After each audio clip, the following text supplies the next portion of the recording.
Good morning students. आज macro economics chapter 2 का national income and related aggregates chapter हम पढ़ रहे हैं और इसमें हमने इससे पहले जो पढ़ा उसमें नेशनल इनकम पढ़ा, डोमेस्टिक इनकम पढ़ा, उसके बाद फैक्टर कॉस्ट और मार्केट प्राइस को हम पढ़ चुके हैं। तो आज टॉपिक है basic aggregates of national income. National income के बेसिक एग्रीगेट्स क्या होते हैं? अब ये बात बहुत ध्यान से समझनी है। आगे नेशनल इनकम के न्यूमेरिकल्स आपको शॉर्ट करने हैं, उनमें ये एग्रीगेट्स बहुत इंपॉर्टेंस रखते हैं।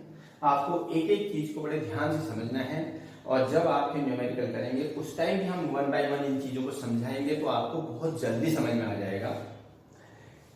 अब यहां पर ध्यान दें, gross domestic product at market price,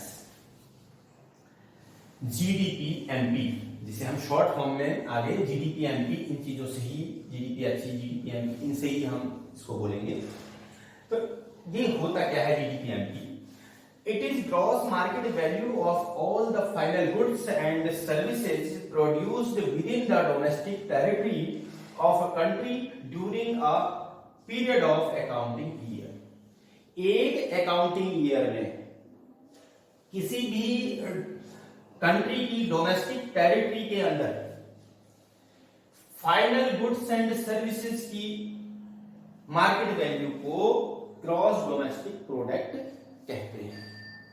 फिर ध्यान से समझें, एक फाइनेंशियल ईयर में किसी भी कंट्री की डोमेस्टिक टेरिटरी के अंदर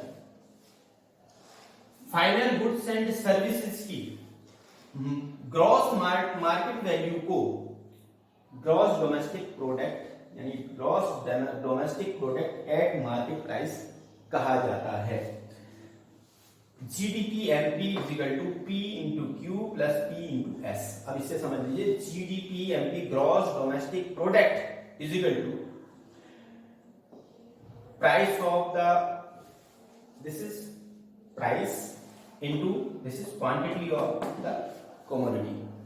वस्तु यानी कीमत को अगर उस वस्तु की संख्या से मल्टीप्लाई कर दें प्लस उसकी प्राइस को सर्विसेज, एस फॉर सर्विसेज, यहां सेवाओं से मल्टीप्लाई कर दें और उन दोनों को ऐड कर दें तो जीडीपी की वैल्यू काउंट हो जाएगी।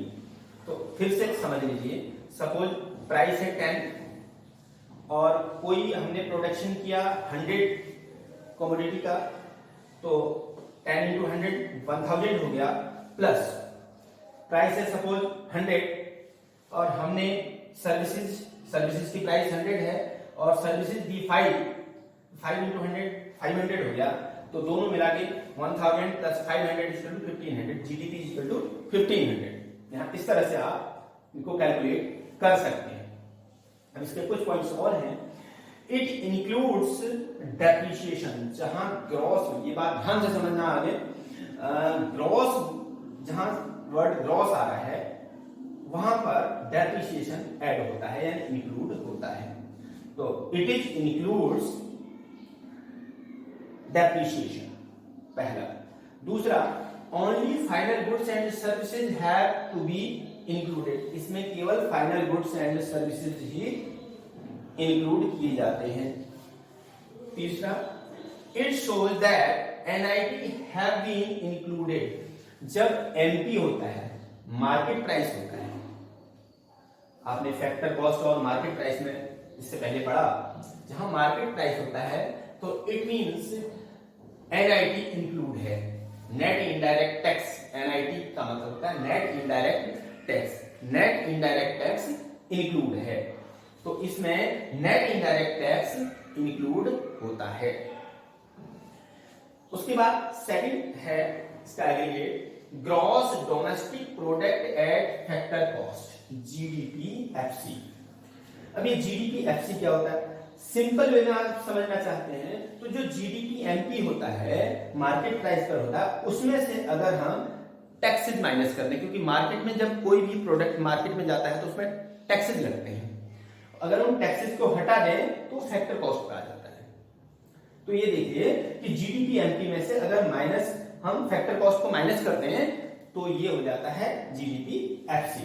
तो इसको हम कैसे समझ सकते हैं? और it refers to gross money value of all the final goods and services within the domestic territory excluding of NIT. किसी भी डोमेस्टिक टेरिटरी में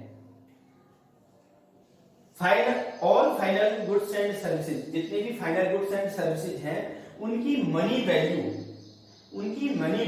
gross money value, total money value में से अगर हम एक्सक्लूड कर दें इस चीज को, एनआईटी को, नेट इनडायरेक्ट टैक्स को माइनस कर दें, हटा दें, तो उसे हम gross domestic product at factor cost कहते हैं। फिर दोबारा समझ लीजिए, किसी भी कंट्री की डोमेस्टिक टेरिटरी के अंदर total final goods and services की ग्रॉस मनी वैल्यू में से अगर हम नेट इनडायरेक्ट टैक्स को माइनस कर दें तो gross domestic product at factor cost यानी कि जीडीपी एफसी हमें मिल जाता है। तो GDP FC is equal to GDP MP minus NIT, GDP MP minus NIT. अब एनआईटी का होता है, एक बार और लिख दिया मैंने, NIT net indirect tax is equal to indirect tax minus subsidies. Indirect tax में से सब्सिडीज अगर माइनस कर देते हैं तो नेट इनडायरेक्ट टैक्स। अब यहाँ पर नेट का मतलब शुद्ध, यानी कि देखिए क्या होता है, इनडायरेक्ट टैक्स लगाए जाते हैं। सपोज 100 रुपए का टैक्स लगा दिया, लेकिन 10 रुपए की उसमें सब्सिडी भी दी है, तो 100 माइनस 10 इज इक्वल टू 90। तो एनआईटी कितना हो जाएगा? 90 हो जाएगा।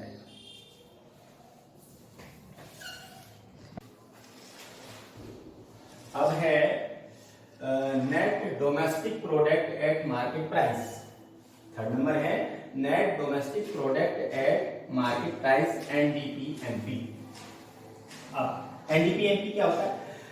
It is the net market value of all the final goods and services produced within the domestic territory of a country excluding depreciation. अब ये एनडीपी एमपी क्या होता है ये समझना है। इसमें क्या है कि एक किसी भी कंट्री की डोमेस्टिक टेरिटरी के अंदर goods and services, final goods and services का जो भी प्रोडक्शन किया जाता है और उसकी नेट मार्केट वैल्यू जिसमें से डेप्रिसिएशन माइनस कर दिया जाए तो उसे हम बोलते हैं net domestic product at market price. फिर ध्यान से सुने, किसी भी एक फाइनेंशियल ईयर में किसी भी देश की डोमेस्टिक टेरिटरी के अंदर सारे फाइनल गुड्स एंड सर्विसेज की मार्केट वैल्यू को net domestic product at market price कहते हैं, जिसमें से डेप्रिसिएशन घटा दिया जाता है। यानी कि डेप्रिसिएशन अगर उससे फाइनल गुड्स एंड सर्विसेज की वैल्यू में से अगर डेप्रिसिएशन को माइनस करते हैं या एक्सक्लूड करते हैं, बाहर निकाल दें, तो उसके बाद जो वैल्यू बचती है उसे बोलते हैं net domestic product at market price. तो NDP MP is equal to GDP MP minus depreciation.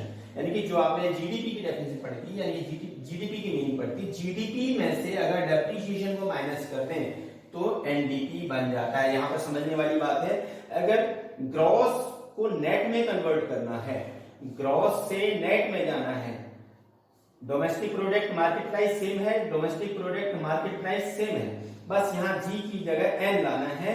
तो ग्रॉस में से नेट में आने के लिए, यानी कि ग्रॉस को हटा करके नेट में आने के लिए तो डेप्रिसिएशन को माइनस करना होगा। जहां मैंने आपको अभी बताया था कि जहां पर ग्रॉस होता है इट मींस वहां डेप्रिसिएशन जुड़ा हुआ होता है। तो डेप्रिसिएशन को अगर माइनस कर दें तो नेट वैल्यू हो जाती है। फोर्थ है net domestic product at factor cost. अब यहां net domestic product at factor cost NDP-FC, ये एनडीपी-एमपी था, मार्केट वैल्यू थी, और फैक्टर कॉस्ट। अब मैंने आपको एक चीज और बताई थी कि मार्केट वैल्यू में, मार्केट प्राइस में से फैक्टर कॉस्ट में आने के लिए क्या करना पड़ता है, एनआईटी को माइनस करना, नेट इनडायरेक्ट टैक्स को माइनस करना पड़ता है, क्योंकि मार्केट में टैक्स लगे होते हैं और फैक्टर कॉस्ट, अगर फैक्टर कॉस्ट के रूप में उसे देखना है तो उसमें से इनडायरेक्ट टैक्सेस को माइनस करना पड़ेगा, बस इतना ही करना है। तो यहां पर देख लीजिए, इट इज द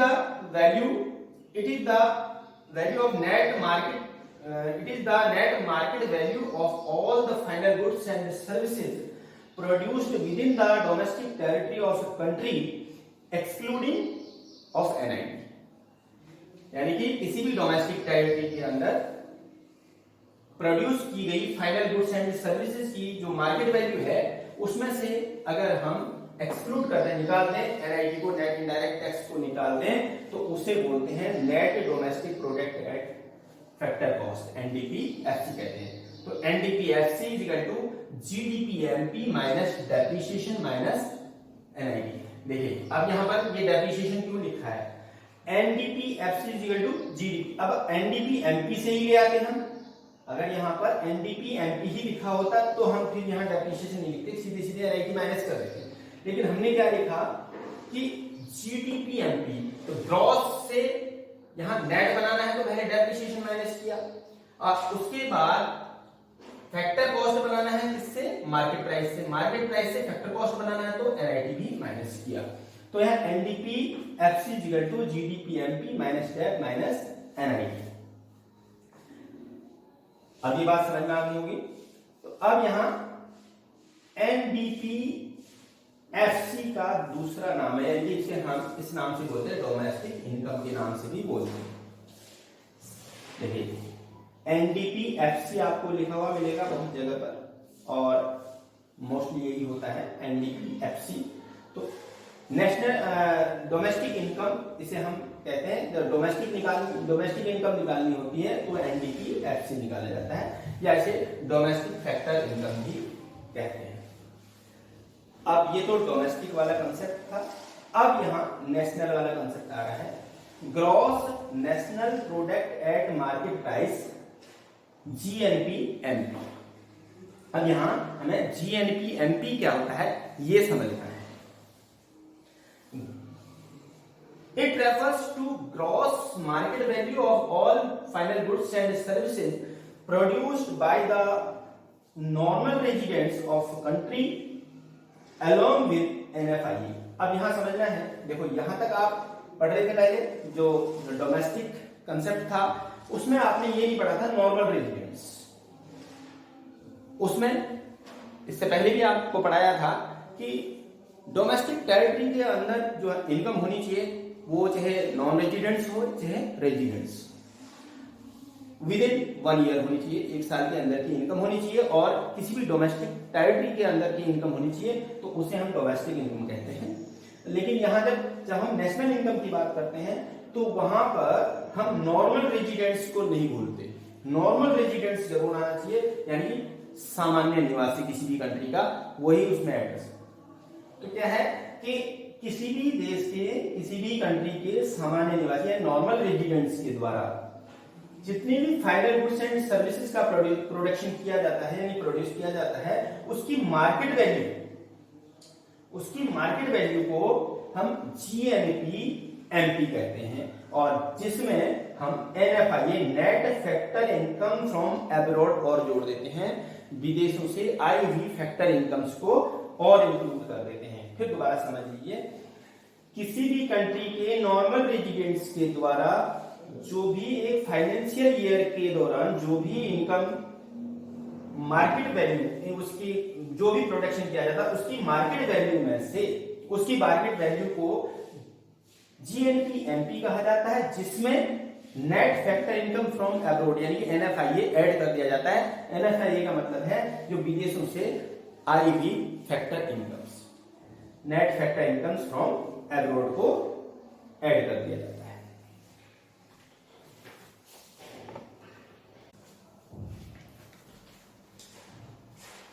अब है gross national product at factor cost, GNPFC. It is the gross money value of all final goods and services produced by the normal residents of a country excluding NIT, देखिए gross national product at factor cost GNPFC क्या होता है, किसी भी country के normal residents के द्वारा जो भी प्रोड्यूस किए गए फाइनल गुड्स एंड सर्विसेज की मनी वैल्यू में से अगर हम NIT को माइनस कर दें तो उसे gross national product at factor cost कहा जाता है, GNPFC कहा जाता है। तो GNPFC is equal to GNPMP minus NIT, यानी gross national product at factor cost is equal to gross national product at market price minus NIT, यानी कि मार्केट प्राइस में से अगर टैक्सेस यानी कि NIT नेट इनडायरेक्ट टैक्सेस को minus कर देंगे तो फैक्टर कॉस्ट आ जाएगी। उसके बाद नेक्स्ट पॉइंट है net national product at market price NNPMP। अगला पॉइंट है NNPMP, net national product at market price. It refers to net market value of all final goods and services produced by the normal residents of country along with NFIA and excluding of that। किसी भी country के normal residents के द्वारा सारे final goods and services की market value को NNPMP कहा जाता है, जिसमें NFIA ऐड होता है और एक्सक्लूड क्या किया जाता है, निकाला क्या जाता है, डेप्रिसिएशन निकाल दिया जाता है। अगर किसी भी देश के नॉर्मल रेजिडेंट्स के द्वारा एक फाइनेंशियल ईयर में फाइनल गुड्स एंड सर्विसेज का जो भी प्रोडक्शन किया उसकी मार्केट वैल्यू में net factor income from abroad, विदेश से आई हुई जो भी फैक्टर इनकम है उन्हें जोड़ करके उसमें से अगर डेप्रिसिएशन को माइनस कर दें तो net national product at market price निकल के आ जाएगा। तो NNPMP equal to GNPMP minus depreciation. उसके बाद नेक्स्ट पॉइंट है 8, it is the last point of chapter 2। तो net national product at factor cost NNPFC, net national product of factor price. तो it is the net money value of all the final goods and services produced by the normal residents of a country excluding debt and NIT। अब यहां पर समझना है कि net national product निकालना है, तो नेट नेशनल प्रोडक्ट निकालने के लिए तो एक्सक्लूड क्या करेंगे, एक तो डेप्रिसिएशन, जहां नेट की वैल्यू आती है वहां पर डेप्रिसिएशन एक्सक्लूड होता है, निकाल दिया जाता है, एंड फैक्टर कॉस्ट जहां होता है वहां पर NIT माइनस कर दिया जाता है। तो NIT में ये यहां पर net national product at factor cost में डेप्रिसिएशन को भी माइनस करेंगे और NIT भी माइनस करेंगे, किसमें से, ग्रॉस में से, ग्रॉस और मार्केट प्राइस जहां होगा उसमें से, यानी gross national product at market price में से अगर हम डेप्रिसिएशन और NIT को माइनस कर देते हैं तो net national product at factor cost निकल के आ जाता है। तो इसको फिर से समझ लेते हैं, किसी भी कंट्री के नॉर्मल रेजिडेंट्स के द्वारा एक फाइनेंशियल ईयर में जो भी गुड्स एंड सर्विसेज का प्रोडक्शन किया जाता है उनकी मनी वैल्यू में से, टोटल मनी वैल्यू में से अगर हम डेप्रिसिएशन और नेट इनडायरेक्ट टैक्स को माइनस कर दें, एक्सक्लूड कर दें, तो दैट इज कॉल्ड NNPFC। तो NNPFC is equal to GNPMP minus depreciation minus NIT। तो NNPFC को ही हम नेशनल इनकम कहते हैं। आ जाता है नेशनल इनकम फाइंड आउट करो, तो नेशनल इनकम की जगह का मतलब है NNPFC हमें फाइंड आउट करनी है। तो NNPFC is also known as national income. तो आज ये हमारा सेकंड चैप्टर फिनिश हो जाता है। अब हम पढ़ेंगे उसके बाद third, measurements of national income.